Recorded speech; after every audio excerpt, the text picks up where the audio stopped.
We're here with Adolfo Carrau, design coordinator at Alinghi Red Bull Racing.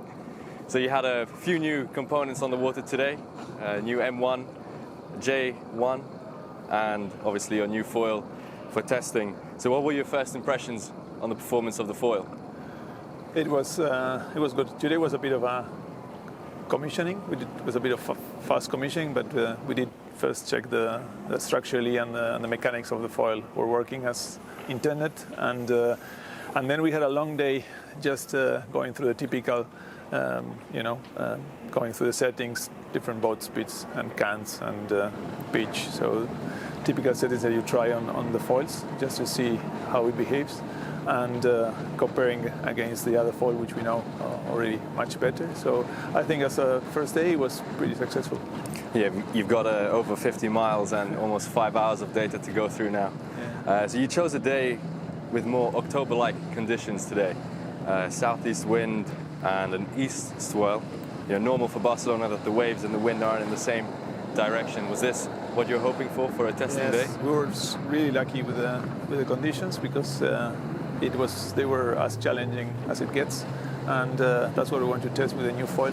Just get it on the trickiest conditions and see how it goes. And it was, as you say, it was something which we saw last year, which could happen, and the soft 6-day conditions, and we got exactly that. Yeah, Michel Kermarek told us ventilation is much harder to predict than cavitation. So how do you learn from real-life testing and then adjust the design tool? Yeah, well, that's a good question. And also the technology is improving, and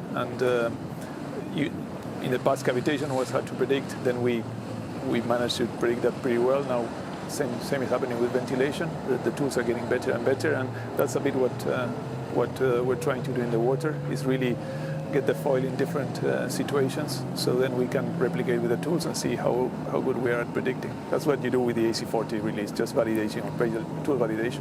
And from that point, will it be easy then to scale up to the 75, or you think you could run into new complications? No, it's going to be much simpler. So you've hoisted a new mainsail on the 40 today, still an M1, right? But it looks like maybe a different profile and definitely a difference in panels in the luff and the leech. So what's the objective with this new sail? Yeah, well, we only hoisted that in the harbor.